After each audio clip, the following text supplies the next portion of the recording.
The wrench slipped from my greasy fingers and clattered against the concrete floor of my garage. Midnight in Millersfield, and I was still trying to fix the transmission leak on my ancient Ford pickup.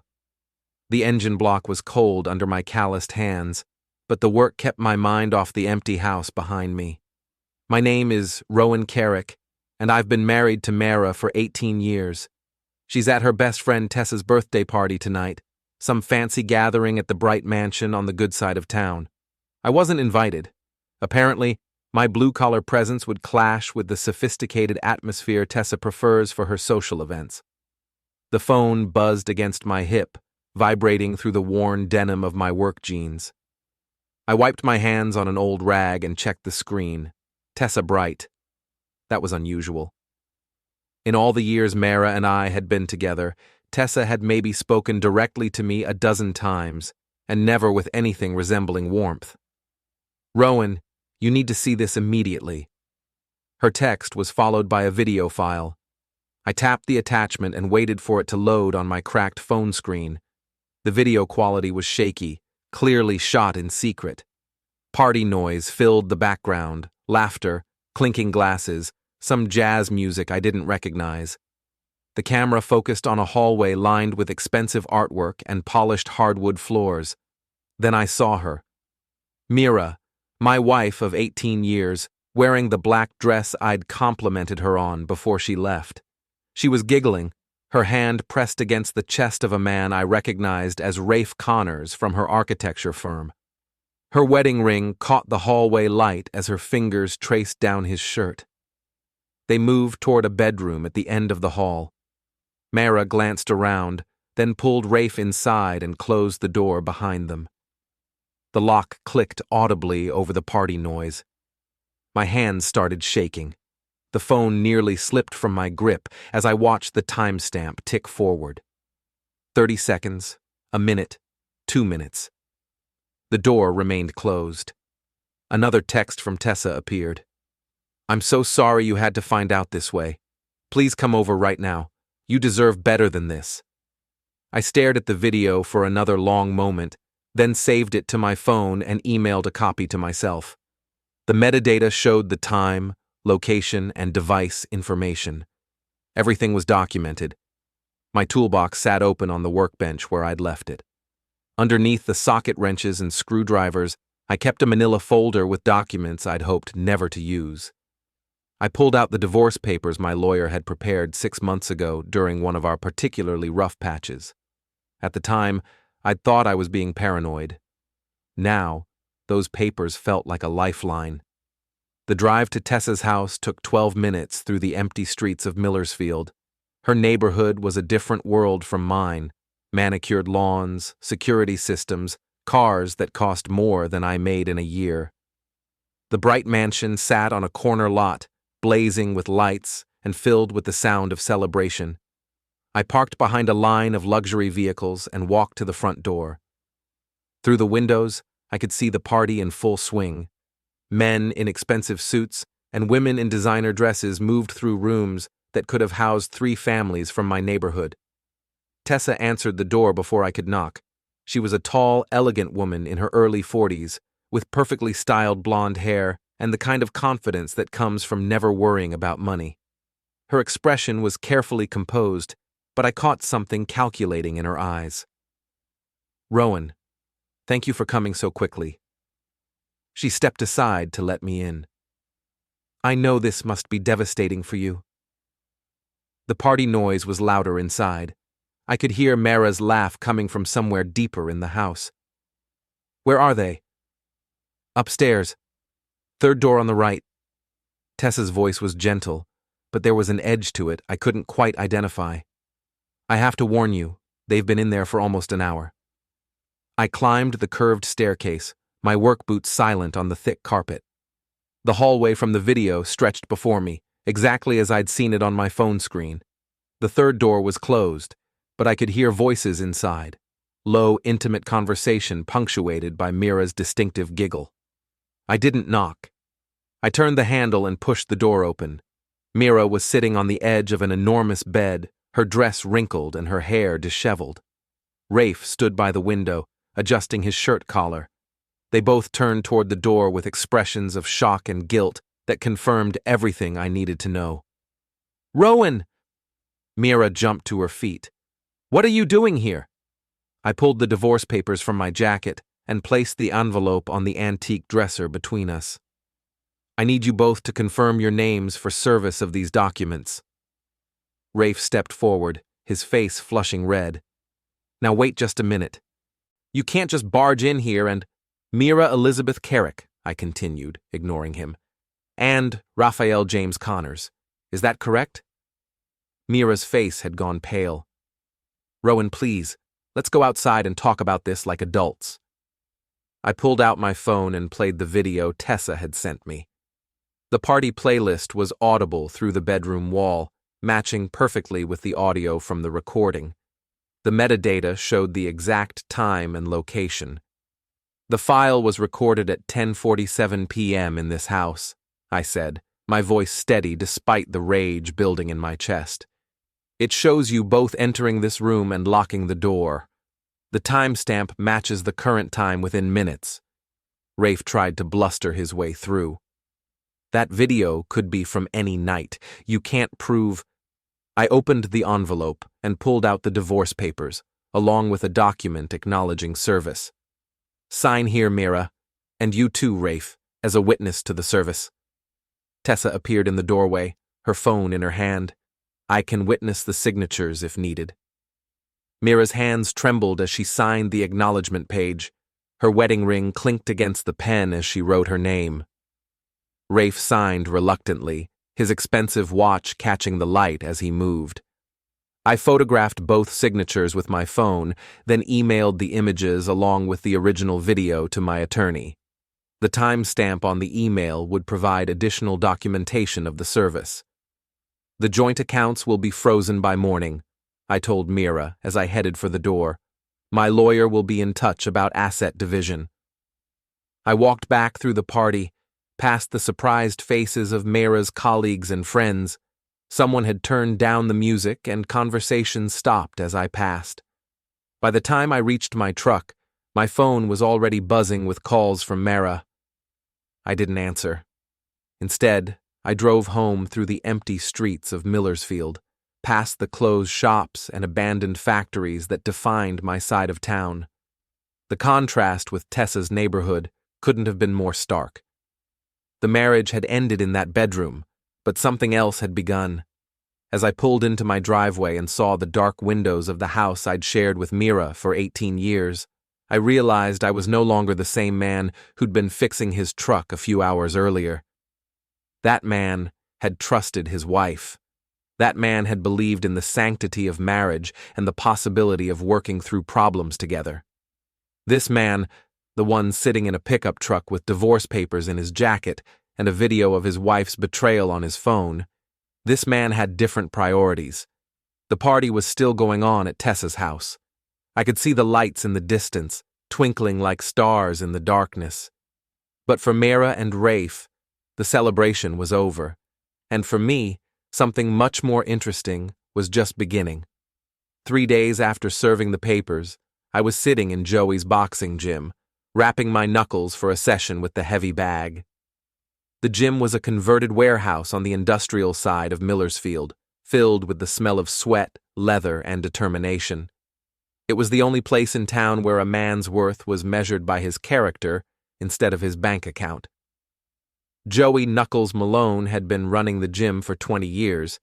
He was a compact, grizzled man in his 50s who'd seen enough of life to understand that sometimes the world hits back harder than you expect. He'd been my friend since high school, and he was one of the few people in town who didn't treat me differently after the divorce news started spreading. "You're hitting that bag like it owes you money," Joey observed, watching me work through a combination of jabs and hooks. "Want to talk about it?" I paused, breathing hard. "Meira's been calling nonstop. Wants to work things out and discuss this like mature adults. Apparently, her little adventure with Rafe was just a moment of weakness that doesn't have to define our marriage." Joey handed me a towel. "And what did you tell her?" "Nothing. I haven't answered her calls." I wiped sweat from my face and sat down on a nearby bench. But she's been busy. Talked to our daughter Paige, told her I was being unreasonable and cruel. Paige called me yesterday, crying, begging me to give Mom another chance. Paige is what, 21? She's old enough to understand that actions have consequences. You'd think so, but Meira's always been good at playing the victim when it suits her. I unwrapped my hands, revealing knuckles that were red but not damaged.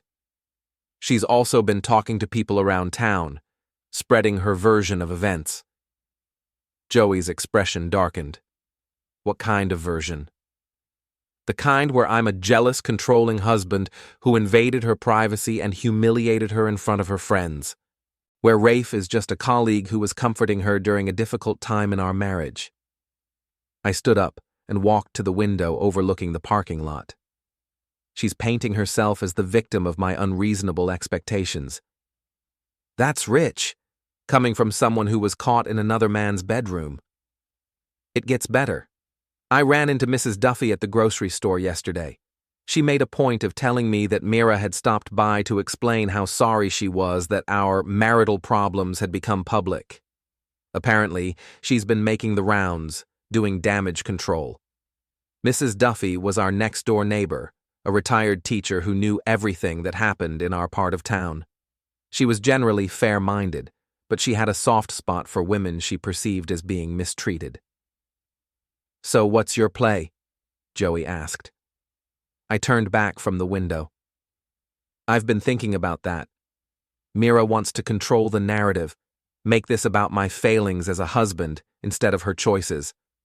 She's counting on people's sympathy and my willingness to take the high road. But you're not feeling particularly high road these days. Not even close. I grabbed my water bottle and took a long drink. She spent 18 years making me feel like I wasn't good enough for her, like my work wasn't respectable enough, my friends weren't sophisticated enough, my ambitions weren't grand enough. And all that time, she was planning her exit strategy. Joey nodded thoughtfully. You think this thing with Rafe has been going on for a while? I'm sure of it. You don't just stumble into someone's bedroom at a party unless you've been heading in that direction for months. I sat back down and started putting on my street shoes. I've been going through our credit card statements. Lots of charges I don't remember. Restaurants I've never been to. Hotels during times when she said she was at conferences. Evidence. Exactly. And I'm just getting started. I stood up and grabbed my jacket from a nearby hook. Meira thinks she knows me. Thinks I'm going to quietly accept whatever settlement the lawyers work out and fade into the background while she starts her new life with Rafe.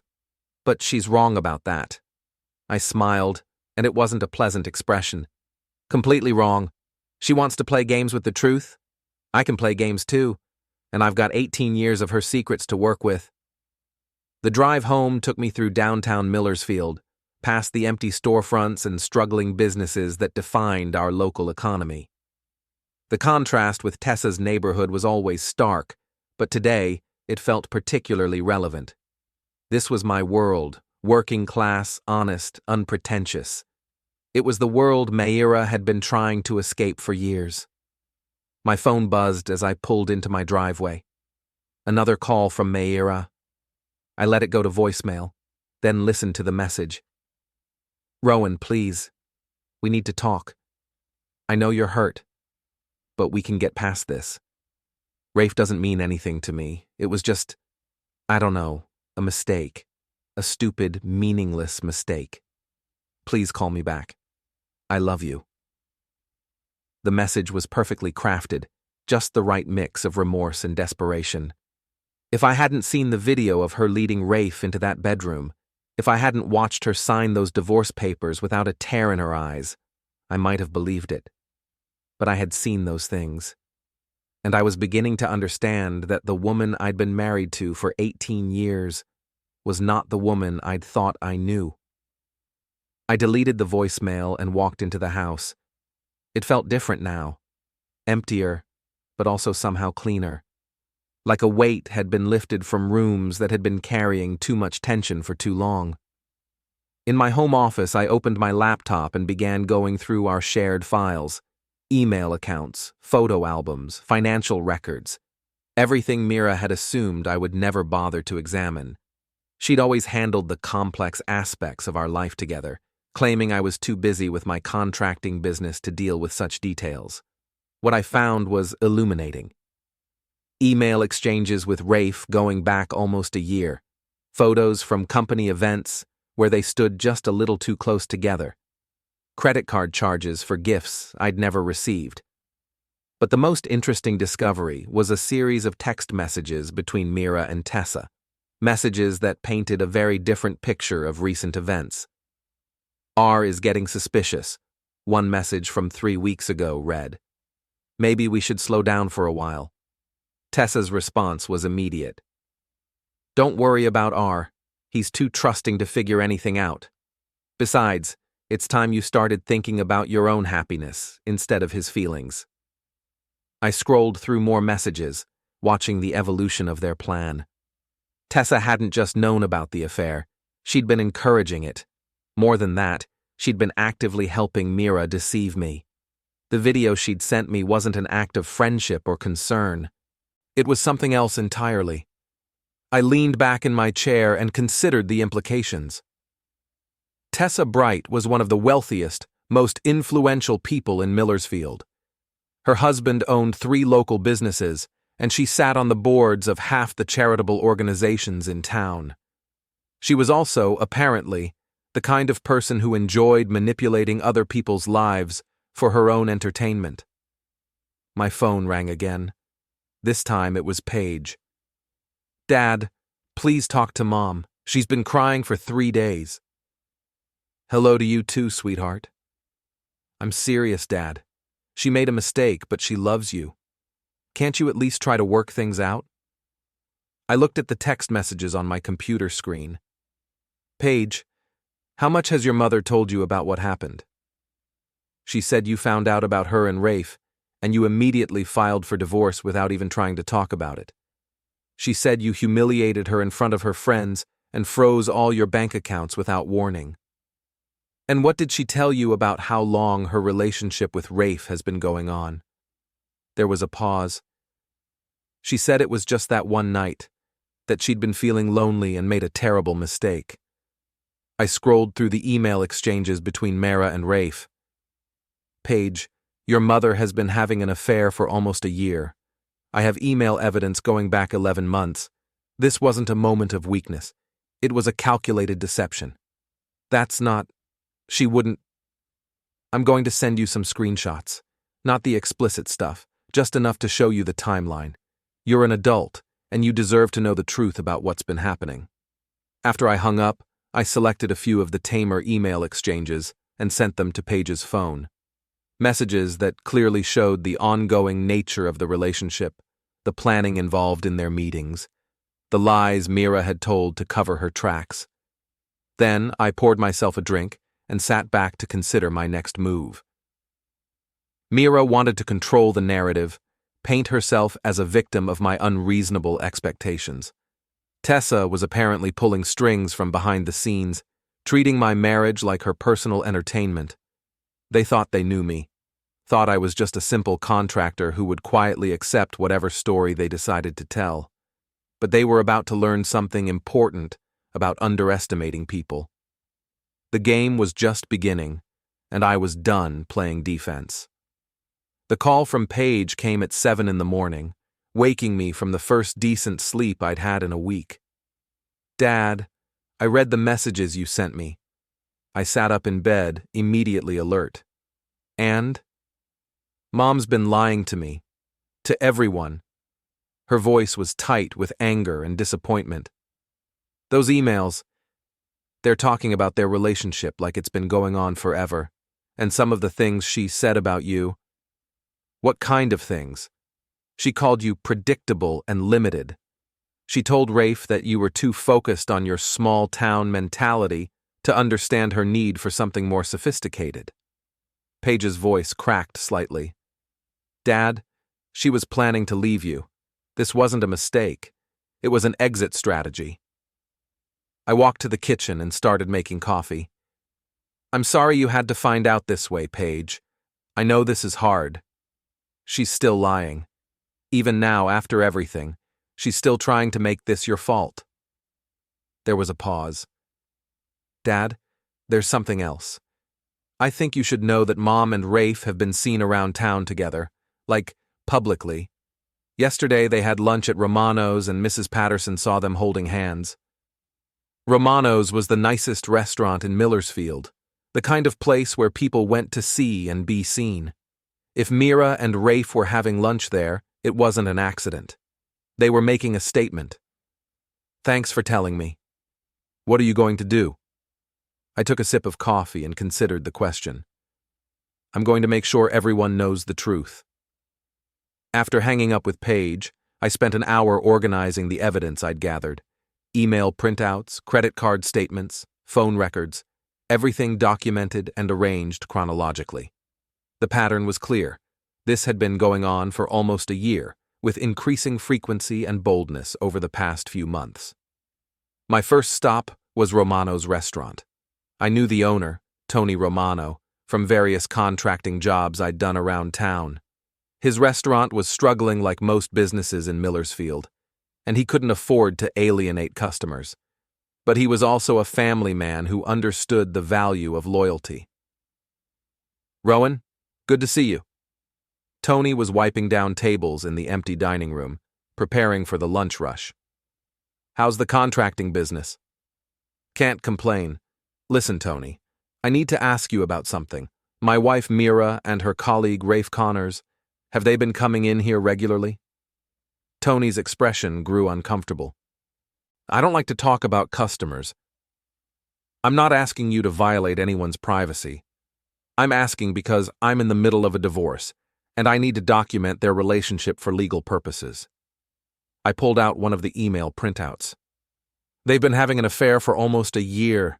I have written evidence. Tony read the email, his frown deepening. Jesus, Rowan, I'm sorry. How often have they been coming in? Maybe once a week for the past few months. Always the same table, always acting like... He gestured helplessly. Like a couple. I assumed you knew. Can you give me dates? Anything you can remember? Tony disappeared into his office and returned with a reservation book. Here, every Tuesday for the past 6 weeks, always under Connor's name, always for 2 people. I photographed the relevant pages. Thanks, Tony. I appreciate your honesty. For what it's worth, I never liked the way she looked at you when you came in together, like she was embarrassed or something. You deserve better. My next stop was the Millersfield Community Bank, where I'd done the electrical work 2 years earlier.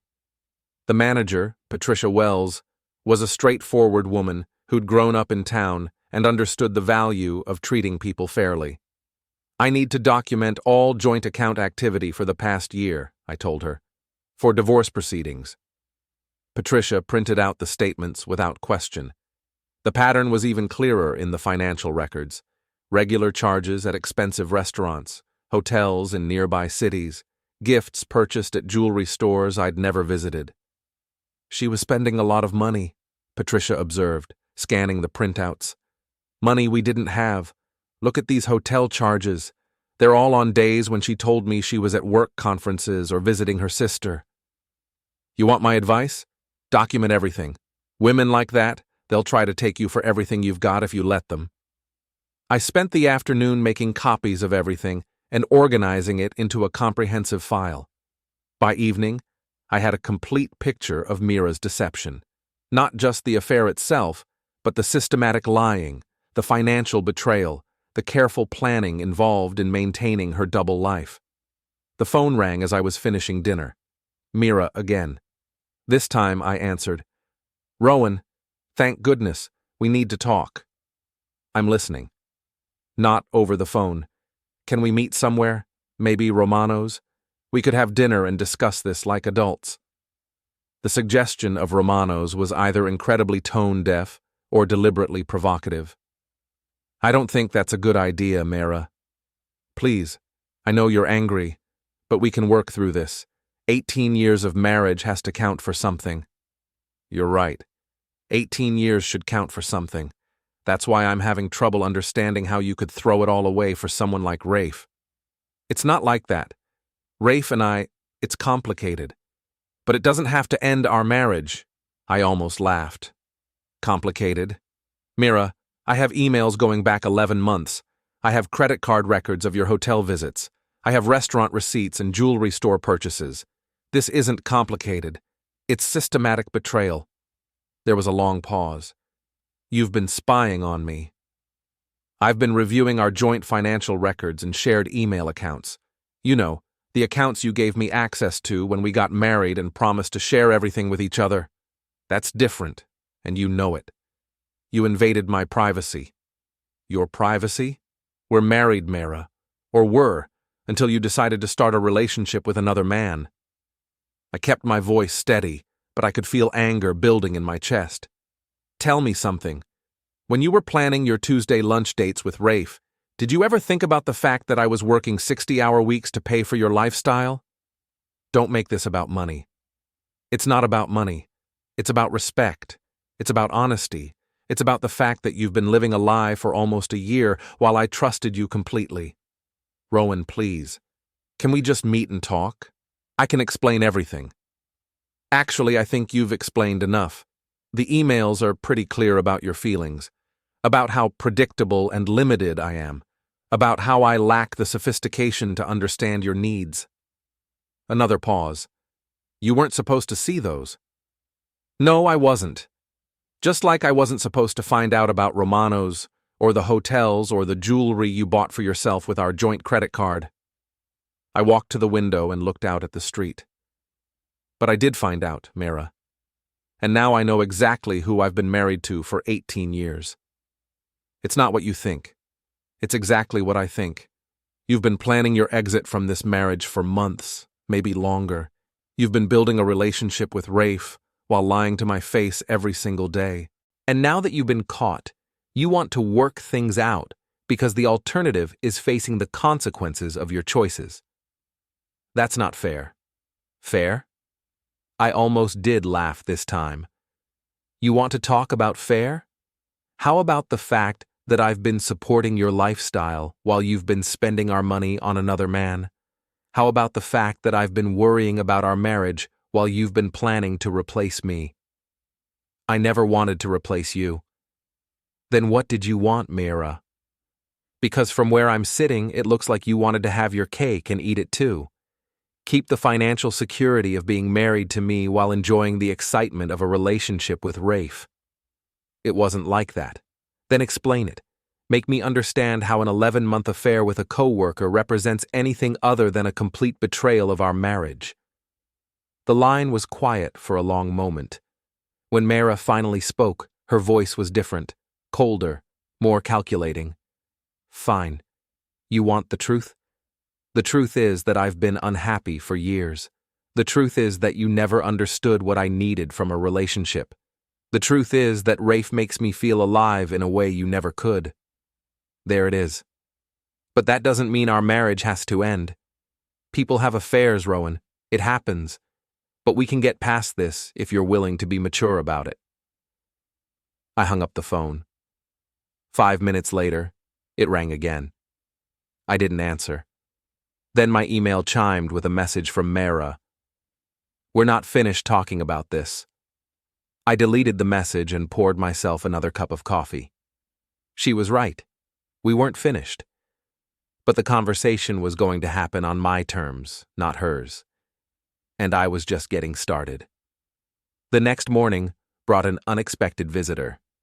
I was in my workshop, organizing tools, and trying to keep my mind occupied when I heard a car door slam in the driveway. Through the window, I saw Rafe Connors walking toward my front door.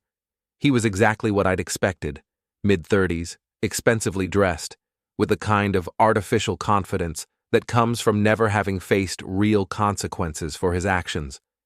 His car was a silver BMW, pristine and shining in the morning sun. I met him at the front door before he could knock. Mr. Kerrick, I think we need to talk. I don't think we do. I stepped outside and closed the door behind me. But since you're here, let's get this over with. Rafe was taller than me by a few inches, but he had the soft look of someone who'd never done physical labor. His hands were manicured, his clothes perfectly pressed. He was everything Meira apparently found appealing, and everything I was not. "Look, I know this situation is awkward for everyone involved," he began, his voice carrying a slight condescending tone. "But Meira and I care about each other, and we think it would be better for everyone if we could handle this transition like adults." Transition? The divorce, the separation of assets, moving forward with as little drama as possible. He adjusted his expensive watch and smiled the kind of smile that probably worked well in business meetings. "Meira's worried that you're going to make this difficult out of spite." I studied his face, looking for any sign of shame or discomfort. There was none. "Tell me something, Rafe. How long have you been planning this conversation?" "I'm not sure what you mean." "I mean, how long have you and Meira been discussing the best way to manage me during your transition? Because this feels rehearsed." His smile faltered slightly. "We're just trying to be considerate of everyone's feelings." Considerate. I repeated the word slowly. "That's interesting. Was it considerate when you started having an affair with my wife? Or when you helped her lie to me for 11 months? Or when you took her to Romano's every Tuesday, knowing that half the town would see you together? That's not... We didn't plan for things to happen this way." "Really?" "Because I have emails suggesting otherwise. Messages where you and Meira discuss the timeline for ending our marriage, plans for moving in together, discussions about how to minimize the financial impact of the divorce on your future together." Rafe's face went pale.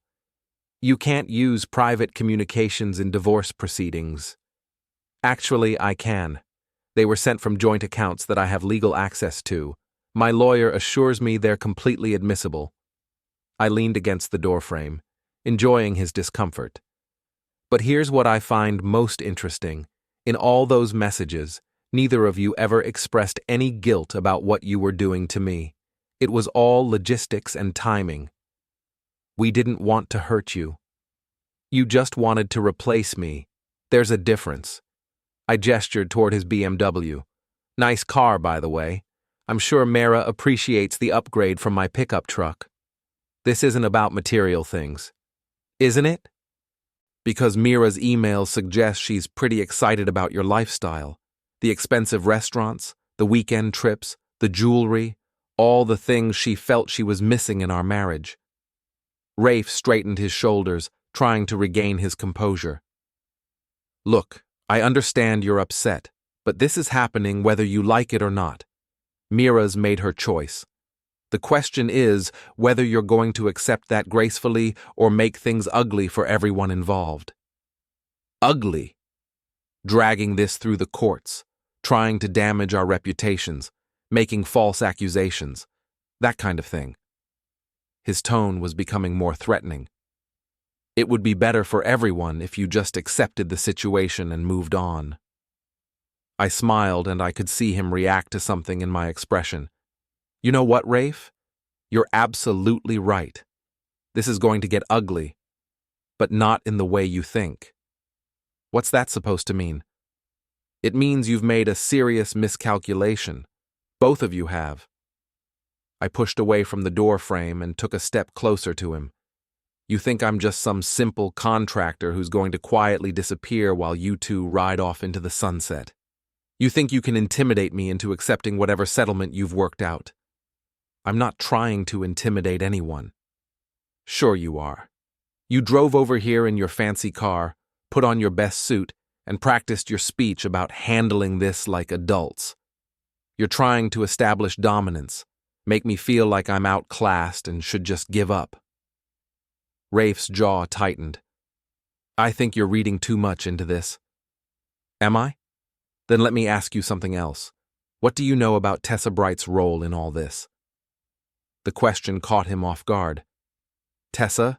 She's Meira's friend. What does she have to do with anything?" "Tessa's the one who sent me the video of you and Meira at the party. She's also the one who's been encouraging Meira's affair for months. I have text messages proving it." I watched his face carefully. But you already knew that, didn't you? I don't know what you're talking about. I think you do. I think Tessa's been orchestrating this whole situation for her own entertainment. And I think you and Meira have been too caught up in your romance to realize you're being manipulated. Rafe shook his head. You're paranoid. Maybe. Or maybe I'm the only one who's been paying attention. I pulled out my phone and showed him one of the text messages between Tessa and Meira. Read this. It's from 2 months ago. He read the message, his frown deepening. This doesn't prove anything. It proves that Tessa's been pulling strings from the beginning. It proves that your relationship with Meira isn't the romantic love story you think it is. It's someone else's game and you're just playing pieces. Even if that's true, it doesn't change anything between Meira and me. Doesn't it? Because I have about 50 more messages where Tessa gives Meira very specific advice about how to handle you, how to manage the timeline of our divorce, how to maximize her financial position. You're not her boyfriend, Rafe. You're her exit strategy.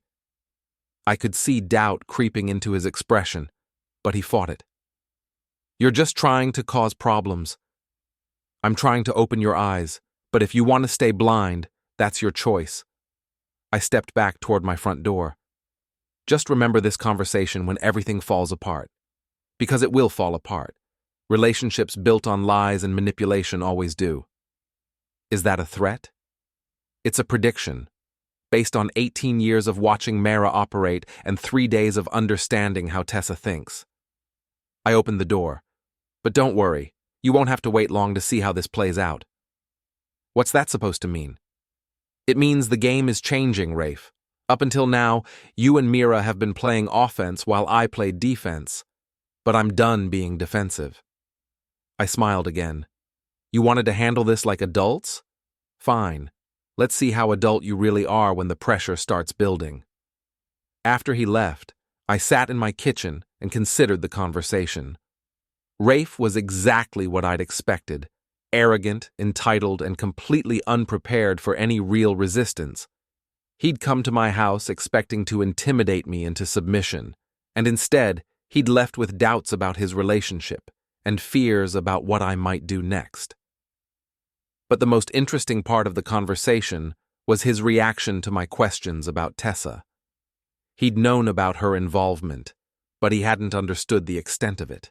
That gave me something to work with. My phone buzzed with a text message from an unknown number. Saw your visitor this morning. Looked like an interesting conversation. Tessa. She was watching, probably enjoying the drama she'd created, but she'd just made a mistake by contacting me directly. I typed back, "We should talk." Her response came immediately. "I thought you'd never ask. Coffee tomorrow at 10, the grind on Main Street." I confirmed the meeting and then spent the rest of the day preparing for it. If Tessa wanted to play games, I was ready to show her that she wasn't the only one who understood strategy. The real game was just beginning. The grind was Millersfield's attempt at a trendy coffee shop, complete with exposed brick walls and mismatched furniture that was supposed to look artfully casual. It was the kind of place where Tessa Bright felt comfortable, upscale enough to suit her image, but accessible enough to avoid seeming pretentious. I arrived 10 minutes early and chose a table in the back corner where we could talk privately. Tessa walked in precisely at 10 o'clock, dressed in an outfit that probably cost more than most people in Millersfield made in a week. She moved with the confidence of someone who was used to being the smartest person in the room. "Rowan, thank you for agreeing to meet." She ordered an elaborate coffee drink and settled into the chair across from me. "I have to say, you're handling this situation better than I expected." "And how did you expect me to handle it?" "Honestly, I thought you'd fall apart. Most men do when they discover their wives have been living double lives." She stirred her coffee thoughtfully. "But you've surprised me. The way you handled Meira at the party, your conversation with Rafe yesterday, you're more resilient than I gave you credit for." I sipped my plain black coffee and studied her face. "Why did you send me that video, Tessa?" "Because you deserve to know the truth." "That's not an answer. You could have told me about the affair months ago when it started. You could have warned me privately, given me a chance to confront Meira before things went this far. I leaned forward slightly. But you waited until the most dramatic possible moment, then documented everything with video evidence. Why? Tessa's smile was perfectly composed, but I caught something calculating in her eyes. Maybe I was waiting for the right moment. Or maybe you were orchestrating the whole thing. That's a serious accusation. I have text messages between you and Meira going back 6 months. Messages where you encourage her affair, give her advice about hiding it from me, and help her plan the timeline for ending our marriage. I pulled out my phone and scrolled to one of the more damaging exchanges. Here's one from last month. Don't feel guilty about R. He's been holding you back for years. You deserve someone who appreciates your potential. Tessa read the message without any change in expression. I was being a supportive friend. Were you? Because here's another one. The key is timing. Make sure you have everything in place before you make the final break. R is too trusting to protect himself properly. I showed her another screenshot. That doesn't sound like friendship, Tessa. That sounds like strategy. You're taking those messages out of context. Am I? Then explain the context. Explain why Meira's best friend spent months helping her deceive her husband instead of encouraging her to either work on her marriage or end it honestly.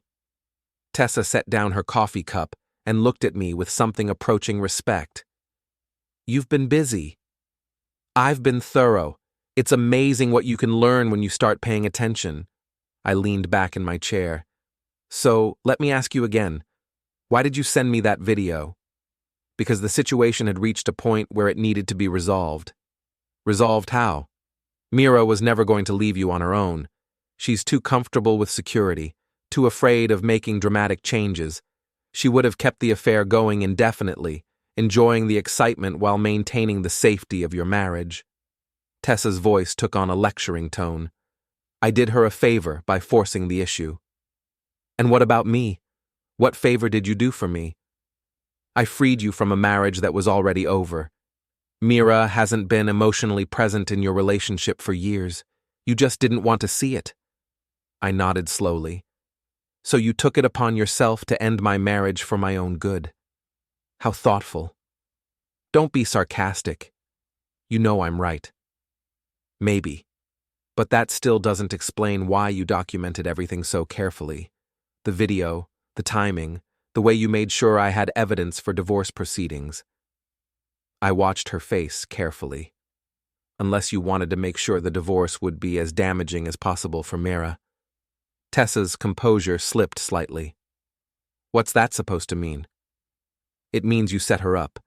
You encouraged the affair, helped her hide it, then documented her betrayal and handed me the evidence.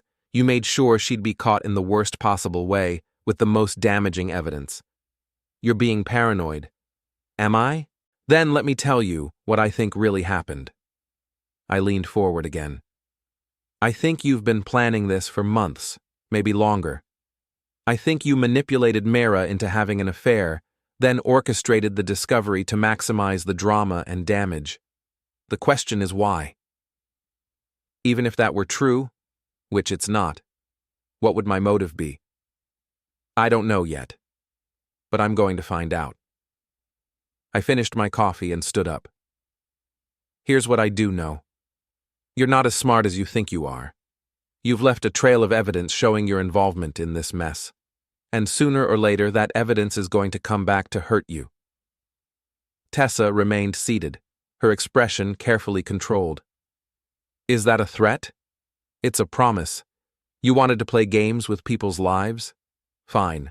But now, you're part of the game, whether you like it or not. I walked toward the door, then turned back. One more thing, Tessa. You might want to check your own husband's activities lately. I've been doing some research, and I think you'll find it interesting. The look of shock on her face was worth the entire conversation. I spent the rest of the day following up on the research I'd mentioned to Tessa. It had started as a fishing expedition, but what I'd found was more interesting than I'd expected. Marcus Bright, Tessa's husband, owned 3 businesses in Millersfield: a real estate agency, a small construction company, and a restaurant supply business. On paper, all 3 were successful, but a closer look at public records revealed some concerning patterns. The construction company had been cited multiple times for safety violations. The restaurant supply business had been involved in a lawsuit over contaminated products, and the real estate agency had been the subject of several complaints about misrepresented properties. More interesting was Marcus's personal behavior. I'd made some discreet inquiries around town and learned that he'd been seen regularly at a casino 2 towns over, sometimes staying until the early morning hours. His expensive cars and lavish lifestyle suggested someone who was either very successful or spending beyond his means. But the most damaging information came from a conversation with my banker friend Patricia. Marcus had been having financial difficulties for months, taking out loans against his businesses and refinancing properties multiple times. He was, in Patricia's professional opinion, leveraged to the hilt and 1 bad quarter away from bankruptcy. That evening, I compiled everything I'd learned about the Bright family finances and sent a carefully worded email to Tessa. Thought you might be interested in some information about your husband's business activities. We should talk again soon. Her response came within minutes. What do you want? I typed back, the truth about why you really destroyed my marriage. My phone rang immediately. You don't know what you're getting into, Tessa said without preamble. Enlighten me. Marcus has been having financial problems, serious problems. If his businesses fail, we could lose everything. And that's my problem how? It's not your problem, but it might be relevant to your situation with Meira. I waited for her to continue. Marcus needs an investor, someone with liquid capital who could help stabilize his businesses. Her voice was carefully controlled. Meira mentioned that you've been very successful with your contracting business, that you've been saving money for years. The pieces started falling into place. You wanted Meira to have access to my assets in the divorce. I wanted to help my friend secure her financial future by manipulating her into an affair that would give her grounds for a favorable divorce settlement. I almost laughed. Except that backfired, didn't it? Because now I have evidence of her adultery, which gives me the advantage in divorce proceedings. That wasn't supposed to happen. What was supposed to happen, Tessa? Walk me through your original plan. There was a long pause. Meira was supposed to ask for a separation, claim that you'd grown apart, that the marriage wasn't working. Then, after a few months, she'd file for divorce on grounds of irreconcilable differences. With no fault on either side, she'd be entitled to half of everything. But she was too comfortable to leave on her own, so you introduced her to Rafe to give her motivation. I introduced them because I thought they'd be good together. And you encouraged the affair because you thought it would push her to leave me. I encouraged her to think about her own happiness for once. And you planned to document everything so that if she got cold feet, you could force the issue by threatening to expose her. Another pause. Something like that. Except your plan went wrong when I caught them at your party and immediately filed for divorce with evidence of adultery. Now, instead of getting half my assets, Meira's looking at a much smaller settlement. The divorce isn't final yet. You could still work something out. I almost did laugh this time. You want me to give Meira a favorable settlement so she can invest in your husband's failing businesses? I want you to consider that everyone could benefit from a reasonable agreement. Everyone except me. You'd benefit too. You'd be free of a marriage that wasn't working, and you'd avoid a lengthy court battle. Tessa, let me explain something to you. I've spent 3 days documenting every aspect of Meira's betrayal. I have evidence that would destroy her reputation and minimize her settlement. I also have evidence of your role in manipulating the entire situation. I paused for effect. The last thing I'm going to do is reward either of you for what you've done. You're making a mistake. No, Tessa, you made the mistake. You thought you could manipulate me the same way you manipulated Meira.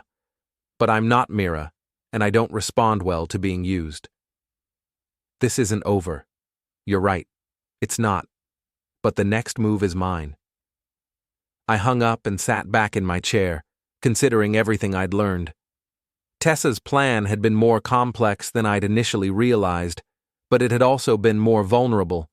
She'd created a web of manipulation and deception that could easily be turned against her. The question now was how far I was willing to go to make sure justice was served. And after 3 days of being treated like a disposable obstacle to other people's plans, I was discovering that I was willing to go quite far indeed. The town of Millersfield loved its annual Founders Festival, a weekend celebration that brought together everyone from the wealthiest families to the most struggling residents.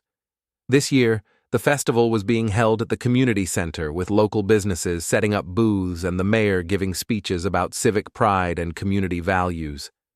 I hadn't planned to attend, but when I received a text from Paige asking me to meet her there, I decided it might be interesting to see how Meira and her allies were handling their public image.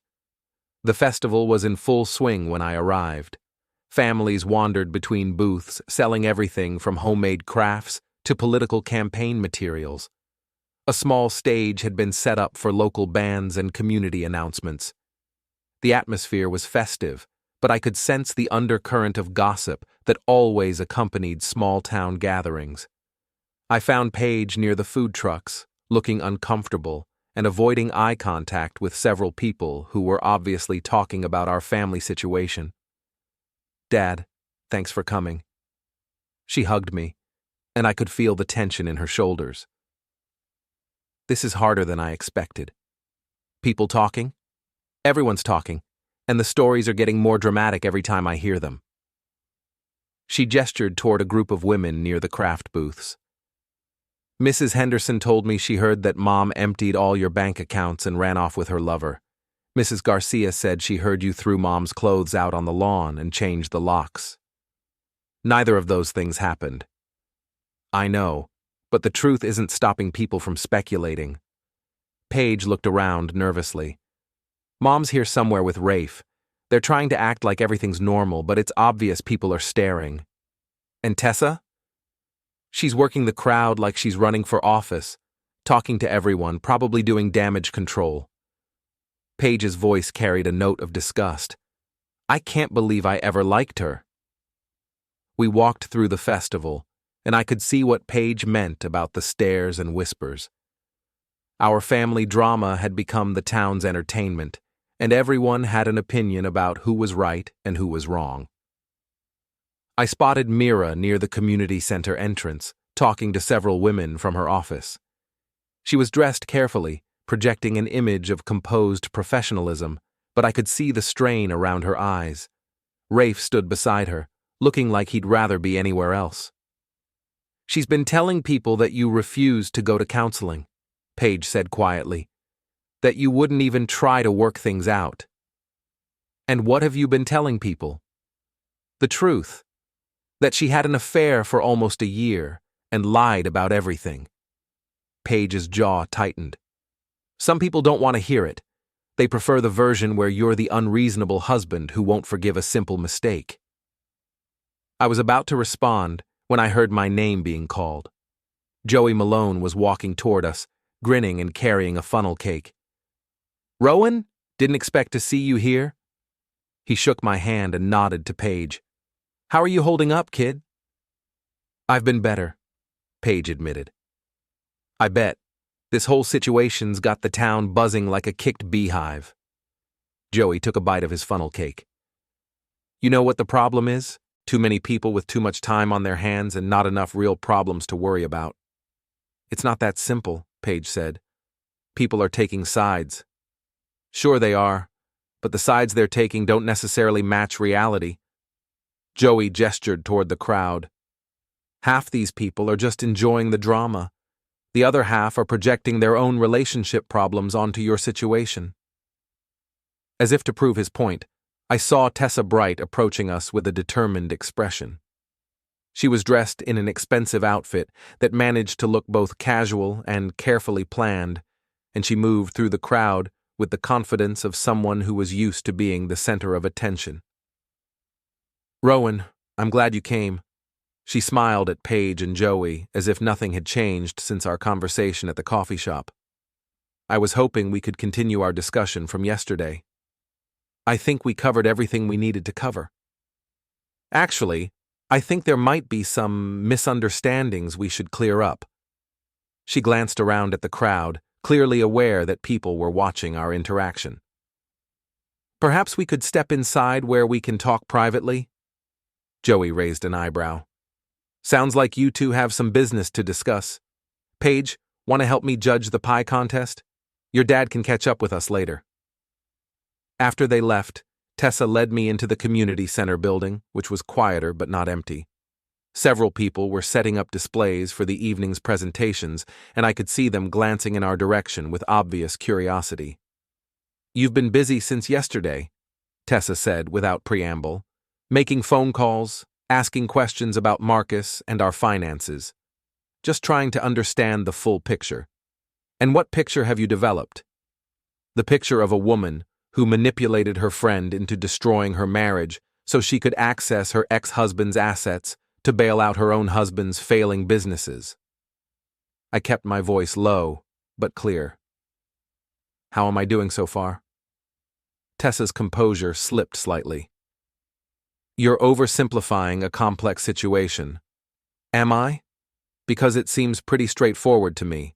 Marcus is in financial trouble, you need money, and you saw an opportunity to use Meira to get access to mine." I gestured toward the main room where the festival was continuing. "The only thing you didn't count on was me fighting back." "What do you want, Rowan?" "I want you to admit what you did. I want you to tell Meira the truth about why you encouraged her affair, and I want you to stop pretending that any of this was about friendship or helping people find happiness." "And if I don't?" "Then I go public with everything I know. The text messages, the financial records, the timeline of your manipulation." I smiled, and I could see her react to something in my expression. "I've been thinking about giving a presentation at tonight's community meeting. Something about the importance of honesty in small-town relationships." Tessa's face went pale. "You wouldn't. Try me. You'd destroy your own reputation along with everyone else's. My reputation is already damaged. The question is whether yours survives what I have to say." We stared at each other for a long moment. Around us, the sounds of the festival continued. Laughter, music, the normal noise of a community celebration. But between us, the air was charged with tension and the possibility of mutual destruction. "What do you want me to do?" Tessa asked finally. "I want you to tell Meira the truth. Tonight, in front of witnesses. I want you to admit that you manipulated her into the affair and explain why. She'll never forgive me.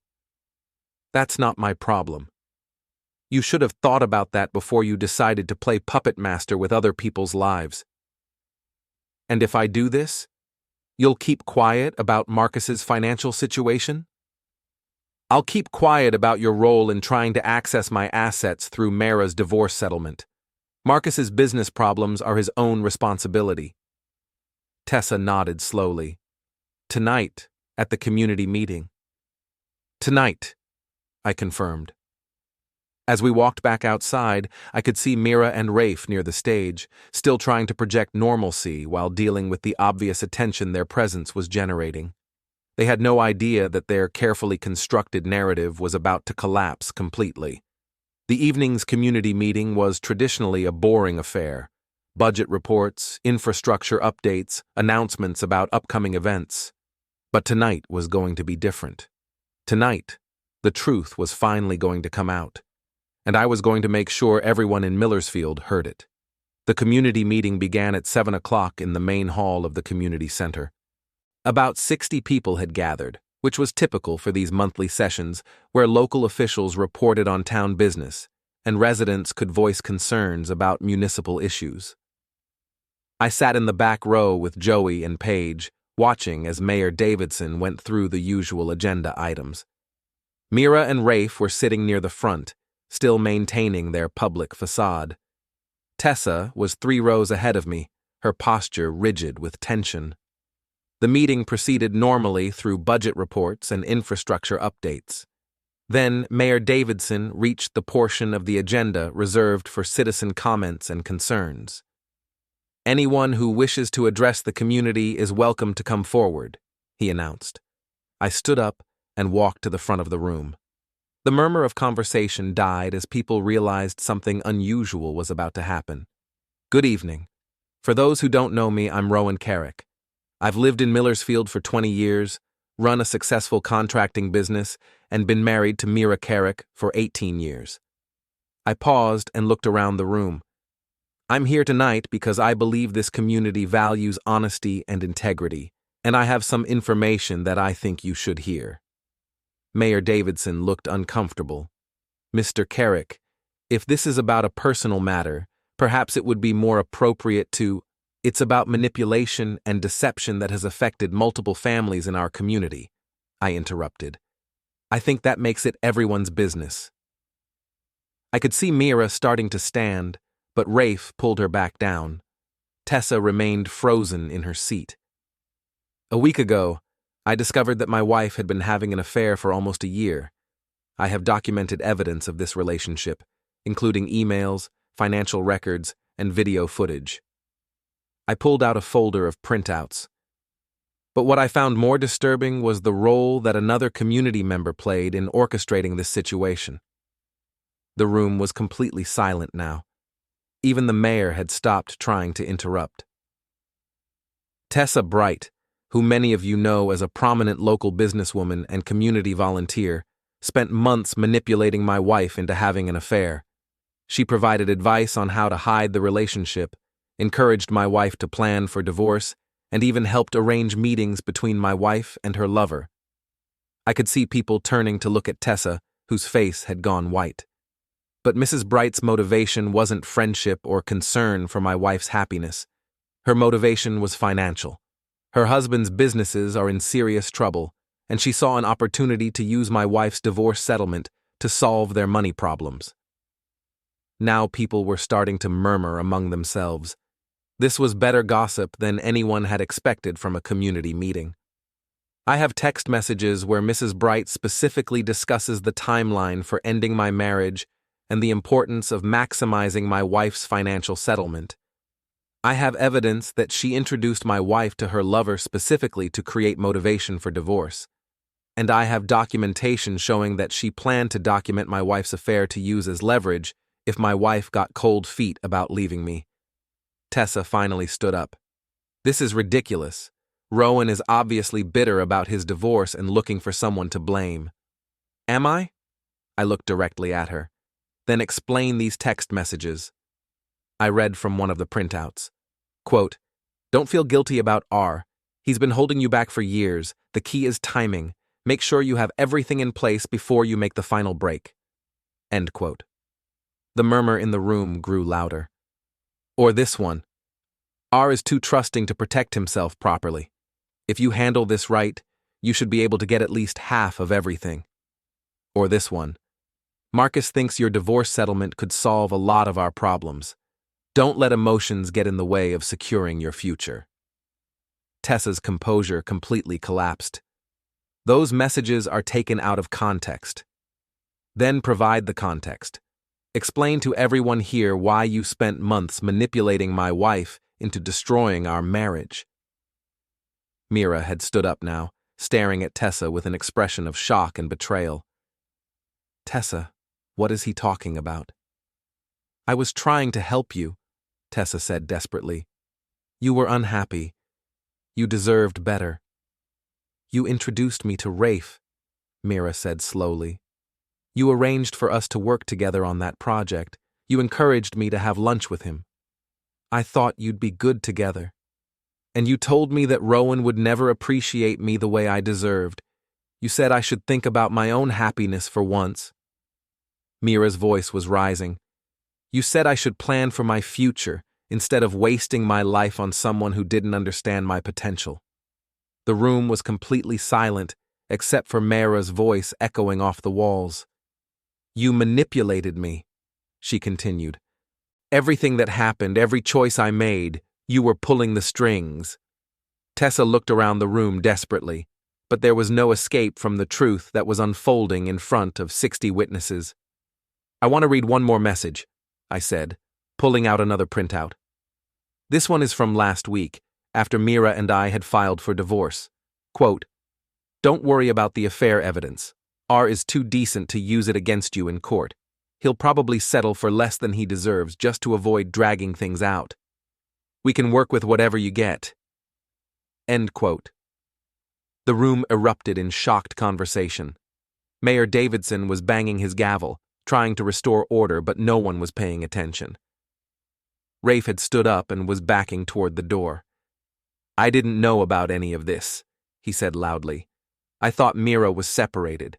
I thought her marriage was already over." "Convenient," Joey called out from the back of the room. "Real convenient timing for that revelation." Meira turned to face Rafe. "You knew I was married. You knew I was lying to my husband about where I was and what I was doing. But I didn't know about Tessa's plan. I didn't know she was manipulating the situation. Does it matter?" Meira's voice was sharp with anger and humiliation. "You were sleeping with a married woman. You were helping me lie to my husband. Whether Tessa was pulling strings or not, you knew what you were doing was wrong." Mayor Davidson had given up trying to control the meeting. The room had dissolved into a dozen separate conversations as people processed what they'd just heard and began speculating about the implications. I walked back to my seat, leaving Meira, Rafe, and Tessa to deal with the aftermath of their exposed deception. Paige grabbed my arm as I sat down. "Dad, that was..." She searched for words. "That was brutal." "It was honest," I replied. "Sometimes the truth is brutal." Around us, the community meeting had effectively ended. People were standing, talking in excited groups, and staring at the 3 people who had been exposed at the front of the room. Tessa was crying now, her carefully maintained composure completely shattered. Meira was arguing with Rafe in harsh whispers. Rafe was looking around the room like a trapped animal. "What happens now?" Paige asked. "Now everyone knows the truth," I said. "What they do with that information is up to them." Joey leaned over from his seat. "Well, that was more entertaining than the usual budget reports. It wasn't supposed to be entertainment. Maybe not, but it was justice. And sometimes justice and entertainment look pretty similar." As we walked out of the community center, I could see people clustering around their cars in the parking lot, continuing their conversations about what they'd just witnessed. The story of Tessa's manipulation and Meira's affair would be all over town by morning, but now it would be the true story instead of the carefully crafted version they'd been trying to sell. My phone buzzed with a text message from Meira. "We need to talk. Tonight." I deleted the message without responding. Another message, this one from Tessa. "You've destroyed everything. I hope you're satisfied." I deleted that one too. The truth had finally come out, and everyone involved would have to live with the consequences of their choices. But for the first time in a week, I felt like I was in control of my own story instead of being a character in someone else's manipulation. The game was over, and I had won. Not because I'd gotten revenge, but because I'd refused to be anyone's victim. And in a small town like Millersfield, sometimes that was the most important victory of all. 6 months later, I was standing in the kitchen of my house, making coffee and planning my day. The house felt different now. Not empty, but peaceful. I'd redecorated some rooms, gotten rid of furniture that carried too many memories, and generally made the space my own. The divorce had been finalized 3 weeks earlier. With the evidence I'd presented, the settlement had been straightforward and fair. Meira had received a reasonable portion of our shared assets, but nothing like the windfall she and Tessa had originally planned. Rafe had transferred to another office after their relationship fell apart under the weight of public scrutiny and mutual recriminations. Tessa's marriage had also ended, though more quietly. Marcus's businesses had eventually failed, and they'd been forced to sell their mansion and move to a smaller house on the other side of town. Tessa had become something of a pariah in local social circles, and she'd stopped attending community events. My contracting business had actually benefited from the whole situation. People respected the way I'd handled myself, and several clients had specifically mentioned that they wanted to work with someone who valued honesty and integrity. I'd been busier than ever, which was exactly how I liked it. Paige had come through the divorce better than I'd expected. She'd been angry about the deception and manipulation, but she'd also learned some valuable lessons about trust and the importance of making your own choices instead of letting others manipulate your decisions. My phone rang as I was finishing my coffee. It was Joey. "You busy today? I've got a new fighter I want you to meet. Kid reminds me of you when you were younger, stubborn, tough, and too smart for his own good. I'll be there in an hour." "Good. And Rowan?" "There's something else. Tessa Bright called the gym yesterday. Wants to talk to you." I set down my coffee cup. "About what?" "Didn't say, but she sounded different. Less arrogant, more, I don't know, human maybe. I'm not interested in whatever game she's playing now. Maybe it's not a game. Maybe she wants to apologize. Apologies don't undo manipulation and betrayal. No, they don't. But sometimes they're the first step toward people becoming better than they were." I considered that as I drove to the gym. Tessa had orchestrated the destruction of my marriage for her own financial gain, and the consequences of that manipulation had affected multiple families. An apology wouldn't change any of that. But Joey was right about one thing. People could change, and sometimes acknowledging their mistakes was the beginning of that process. When I arrived at the gym, Tessa was sitting in the small office, looking very different from the confident, manipulative woman I'd confronted at the community meeting. She was dressed simply, her hair was less perfectly styled, and there was something in her expression that might have been genuine remorse. "Thank you for agreeing to see me," she said, as I sat down across from her. "I haven't agreed to anything yet. I'm listening. I want to apologize. For everything. For manipulating Meira. For trying to use your marriage to solve my problems. For the way I treated you throughout the whole situation." She paused. "I know an apology doesn't fix anything, but I needed to say it." "Why now?" "Because losing everything gave me time to think about the kind of person I'd become. And I didn't like what I saw." She looked down at her hands. "I convinced myself that I was helping Meira find happiness, but the truth is I was using her, just like I was planning to use you. And what do you want from me now?" "Nothing. I'm not asking for forgiveness or friendship or anything else. I just wanted you to know that I understand what I did was wrong, and I'm sorry for the pain I caused." I studied her face, looking for signs of manipulation or hidden agenda. But she seemed genuinely different, smaller somehow, less certain of herself and her ability to control other people's lives. "What are you going to do now?" I asked. "I'm moving away from Millersfield, starting over somewhere else where people don't know my history." She stood up to leave. "Maybe I can learn to be a better person than I was here." After she left, I sat in Joey's office thinking about second chances and the possibility of redemption. Tessa had made choices that hurt multiple people, and those consequences couldn't be undone. But maybe acknowledging those mistakes was the first step toward